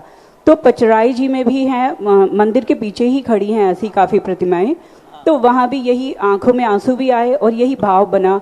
तो वहाँ भी प्रतिमाओं में से बहुत सी आवाज़ें भी आई और वो भी प्राचीन भाषा थी। जिज्ञासा क्या है? जिज्ञासा महाराज श्री ये सब समझ नहीं आया कि ये सब क्यों हुआ। कभी कभी क्या होता है, अंतर्द्वंद होता है। अंतर वेदना में व्यक्ति सो जाता है ना, तो स्वप्न में पता नहीं वो किन से बातें कर लेता है और वो व्यक्ति सामने है ही नहीं। स्वप्न में व्यक्ति जिनसे बात कर रहा है वो सामने है ही नहीं। कई बार तो गजब होता है, जिससे वो बातें कर रहा है वो तो मर गया, वो मर चुका है, फिर भी पट्टा रात में स्वप्न में बातें कर रहा है। तो ये क्या होता है कि जब किसी चीज को हम आत्मसात कर लेते हैं तो हमें ऐसा लगता है कि वह बोल रहा है, नहीं, हमारे अंदर बैठा हुआ उसके प्रति जो लगाव है, समर्पण है, वेदना है, और वेदना के माध्यम से हमारे लिए तो जब पहली बार देवगढ़ गया था तो एक एक मूर्ति ने पकड़ करके बैठा ले, हम बैठो पहले। तो कहीं मूर्ति ने नहीं बैठाला था, उस मूर्ति की दशा को देखकर मेरा मन ही खुद कहता था कि इसके सामने थोड़ा बैठो। लेकिन जब अपना ये भाव होता है तो अपन को ऐसा लगता है जैसे सामने वाला मुझे आकर्षित कर रहा है, नहीं, हम खुद उससे आकर्षित हो रहे हैं। ज्ञान एवं केवल दर्शन के अविभागी प्रक्षेप प्रमाण त्रयोग शुद्धि पूर्वक नमोस्तु। गुरुदेव, हमारी जिज्ञासा ये है कि जैसे सम्यक दर्शन और सम्यक ज्ञान में काल की प्रत्याशक्ति होती है, जो काल की प्रत्याशक्ति होती है, क्या वही काल की प्रत्याशक्ति हम चौथे गुणस्थानवर्ती सम्यक चारित्र की भी काल की प्रत्याशक्ति मान सकते हैं? गौमटसार, जीवकांड और तत्वात श्लोक वार्तिक में इसका निषेध है। और गुरुदेव, कुछ हमारे भ्रम साथी लोग ये कहते हैं कि ये काल की प्रत्याशक्ति चारित्र के साथ भी है। और गुरुदेव, भाव पाहड़ में ये आया है कि चारित्र दर्शन, चारित्र स्पर्शन वहाँ हो नहीं सकता है। तो गुरुदेव, ये क्या संभव है? और परीक्षा मुक्त दो अर्थ हमारे तरफ समझ में आते हैं। प्रत्याशक्ति का अर्थ क्या है कि जहाँ ज्ञान है वहाँ दर्शन होता है, ऐसा भी कोई नियम नहीं। अभी पूज्यवर आचार्य महाराज ने कुंडलपुर में कहा कि सम्यक दर्शन हो और द्रव्य शुद्ध ज्ञान हो, ऐसा कोई नियम नहीं, भाव शुद्ध से भी काम चल जाता है। और प्रत्याशक्ति का अर्थ यदि एक साथ लेते हैं तो पूज्यवर वीरसेन स्वामी महाराज ने अनादि मिथ्या दृष्टि को एक साथ सम्यक दर्शन ज्ञान चारित्र प्राप्त कराकर मुनि दीक्षा लेकर सप्तम गुण स्थान में भेज दिया। एक साथ तीनों की प्रत्याशक्ति एक साथ। लेकिन वो तीनों की प्रत्याशक्ति जब भी बनेगी जब वो मुनि व्रत धारण करेगा, और मुनि व्रत धारण नहीं कर सकता है तो चारित्र की प्रत्याशक्ति कभी नहीं बनती। आगम में उस गुणस्थान का नाम ही अविरत दिया है। जब अविरत ही नाम है तो व्रति वहाँ कैसे हो सकती है? और अप्रत्याख्याना वर्णी कसाय, प्रत्याख्याना वर्णी कसाय सर्वघाती, वो कैसे हो सकते हैं? ये आगम का विप्लव है, आगम का निर्णय है, आगम का दुरुपयोग है। चतुर्थ गुण स्थान में किसी भी अपेक्षा से कहीं से कोई चारित्र की चर्चा नहीं है, जिसे चारित्र कहते हैं। सम्यक्ताचरण कोई चारित्र नहीं है। सम्यक्ताचरण यही है कि सम्यक दर्शन के 8 अंगों का निरतचार पालन करना, वही है चारित्र। जो शुरू होता है वो 12 व्रतों से ही शुरू होता है, ऐसा मानना चाहिए। नमोस्तु। जिज्ञासा करें अमन जी, दिनेश जी पोरसा, और आज की अंतिम जिज्ञासा करेंगे पंकज जी सिमरा। नमोस्तु मुरलीधर भगवान, हम आपके धन्य हुए आपके दर्शन कर प्रथम बार, और आज पोरसा समाज से पूरी बस आई है और हम आपसे आशीर्वाद चाहते हैं कि ये बस गुरुवर विद्यासागर जी महाराज तक जाएगी। आपके मंगल आशीर्वाद से वो हमारी यात्रा मंगलमय हो। ये जिज्ञासा हमारे साथ दिनेश जी जैन चाचा जी आए हैं, बस संचालक हैं, इनकी जिज्ञासा है। नमोस्तु गुरुदेव, नमोस्तु नमोस्तु। गुरुदेव, मेरी शंका है कि बहुत से जो श्रावकगण हैं डेली पूजन अभिषेक करते हैं, स्वाध्याय भी करते हैं, लेकिन वो जैन धर्म पर स्थिर नहीं रह पाते और अन्य जगह पे भी जाके अपना माथा टेक देते हैं। क्या उन्हें मिथ्यात्व का दोष लगता है गुरुदेव? कई लोगों की आदत क्या होती है कि वे सोचते हैं कि मेडिकल में सब दवाइयाँ ही हैं, तो डॉक्टर के पास जाएंगे तो भी वो दवाई लिखेगा, मेडिकल आना पड़ेगा। वो सोचते हैं कि सारे शीशियों की एक एक गोली खा लो, कोई ना कोई तो फिट बैठी जाएगी। तो यही सोचते हैं कि 10 जगह धूप देने से कोई ना कोई देवता तो प्रसन्न होगा, लेकिन नीति ये है सब साधें, एक साधें सब सदें, सब साधें सब जाएं। तो ये सब उनकी मिथ्या धारणा है। दृढ़तापूर्वक एक को साध लिया तो सारे सद जाएंगे, और ऐसे में कोई भी सदने वाला नहीं है, क्योंकि 7 मामाओं का भांजा भूखा सोता है। महाराज श्री हम इस अंतिम जिज्ञासा इसके करेंगे लिए हम क्या पंकज जी करें? सिमरा। सच्ची श्रद्धान हम अपने जिन धर्म पे कैसे करें? अब ये देखो, स्वयं ही उनके लिए जब भूखों मरेंगे तब उनको अपने आप पता चल जाएगा कि हमारे लिए संकट में कोई काम नहीं आ रहा है, क्योंकि उन्होंने जो सबको साथ कोई काम ही नहीं आ रहा है। जहाँ देखो वही बेहतर, वहाँ का होगा, वहाँ का होगा, यहाँ का। जब वो अपने आप में ठोकरें खाएंगे तो अपने आप चेत जाएंगे। मेरे परिवार के इष्ट आराध्य गुरुवर के चरणों में बारंबार नमोस्तु नमोस्तु नमोस्तु। गुरुदेव, भक्तांबर जी का जो पाठ चल रहा है, मेरी जिज्ञासा है गुरुवर, सभी किसी दिन 13 विधान हैं, किसी दिन 10 हैं, किसी दिन 5 हैं। अब लेट किया है प्रश्न, अभी देखो सब लोग गुरु जी, लेकिन कई डेटें अभी खाली हैं गुरुवर, इनके लिए हमें 40 से ज्यादा डेटें खाली हैं। अब आज देखो, मुझे अभी तक मालूम नहीं था, मुझे तो ये बताया गया कि बहुत ज़्यादा नाम है, क्योंकि अंचल जी का एक नेचर है, वे कभी भी अपने ललितपुर की अपनी कभी भी बुराई नहीं करते और हमें बड़ा चढ़ा करके बोलते हम, क्योंकि अब प्रेसिडेंट का तो लक्षण है ये। और ऑरेंज भाई चाहे भली वो ऊपर से पैंट अच्छा पहनेंगे, चाहे भली अंडरवियर फटा हुआ चलेगा। और नेताओं की ड्रेस होती भी ऐसा ही है, ऊपर का तो कुर्ता पजामा बहुत ठीक होता है, यदि कुर्ता उतार के देखो तो उनकी बनियान में 3 छेद लगे हो। तो ये हमेशा है कि नहीं हमारा बहुत चल रहा है, बहुत बढ़िया चल रहा है। अब कितनी बड़ी बात है, भले 600 नाम है, एक दिन में 10 भी हो सकते, 13 हाँ, लेकिन अभी 40 नाम दिन अभी खाली है, एक आध दिन और 40 दिन में अभी 40 नाम ऐसे चाहिए जो 365 की पूर्ति कर सके। कोई विधान नहीं है, 1 घंटे का विधान है भक्तांबर विधान। और भक्तांबर विधान का जो पुण्य है, मैंने बताया ही था कि साल भर में एक बार हर व्यक्ति को कहीं ना कहीं किसी न किसी रूप में पूजा के अलावा विधान करना चाहिए। और वो तिथियाँ ऐसी हैं कि उन तिथियों में जो तिथि आप कर लेते हो वो तिथि आपको सिद्ध हो जाती है। कोई जरूर नहीं कि आपके द्वारा ही चयनित की गई हो। यदि जो व्यक्ति अपनी तिथि चयन करता है वो तो ठीक है, और जो तिथि मैं चयन नहीं करूँगा, जो मिलेगी वही तिथि होगी, उसका पुण्य ये हो जाता है कि वह किसी भी तिथि में अपना कार्यक्रम करे, बिना मुहूर्त के भी उसका मुहूर्त हो जाता है, क्योंकि उसने भगवान की भक्ति के लिए मुहूर्त मांगा नहीं। आप तो जो तिथि देना हो उस तिथि में करूँगा। अपनी निश्चित तिथि में करना, जन्म तिथि में करना, ये अच्छा है, लेकिन वो तुमने निर्धारित किया है। और एक ने कहा नहीं, मैं कोई तिथि निश्चित नहीं करूंगा, जो तिथि खाली होगी उसमें करूंगा। तो उस समय उसका पुण्य ये बंद होता है कि तू जिस तिथि में कार्यक्रम करेगा, अमावस्या को भी कार्यक्रम करेगा तो भी वो पूरा होगा। किसी भी दिन करोगे, क्योंकि उसने तिथि मांगी नहीं। जिस तिथि में भक्तांबर का विधान होगा मैं उस तिथि में करूंगा।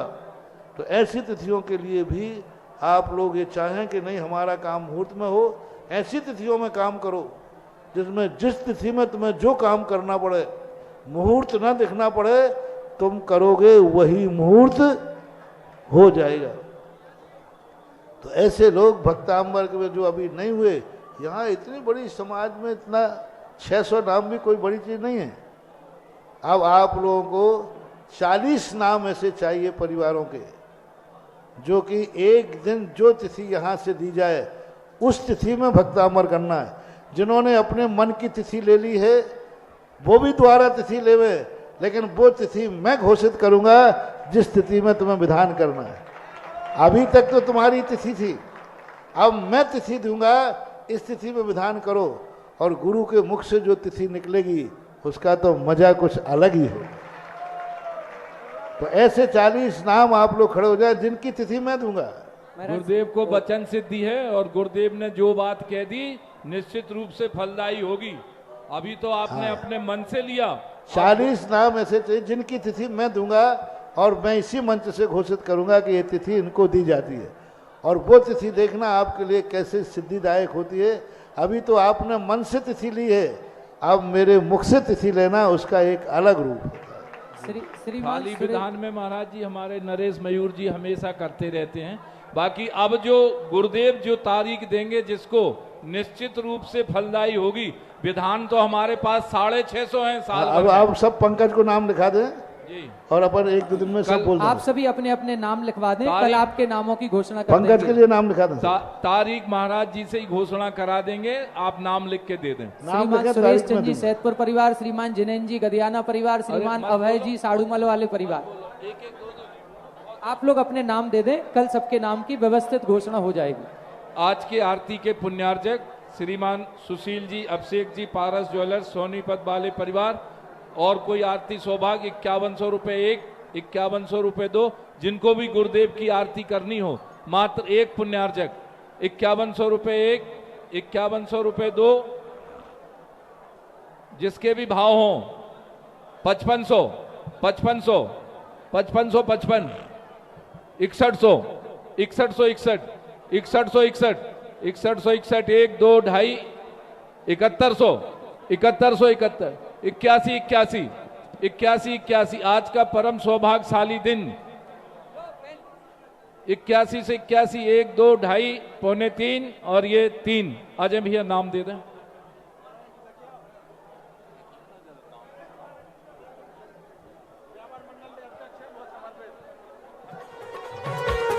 जीवनलाल जी सागर, जीवनलाल जी सागर, अभी तनु जैन, अनु जैन, सागर।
इस कार्यक्रम के पुण्यार्चक थे श्री 1008 श्री अभिनंदन नाथाय नमा, श्री दिगंबर जैन अभिनंदनोदय अतिशय तीर्थ क्षेत्र, station road, civil line, Lalitpur, Uttar Pradesh. प्रबंधक श्री राजेंद्र जैन धनवारा, पूर्व पार्षद 9889888555।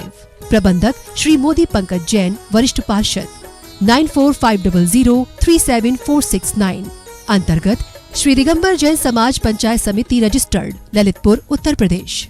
अध्यक्ष इंजीनियर अनिल जैन, अंचल 9415112333। महामंत्री डॉक्टर अक्षय जैन टड़ैया 9415509458।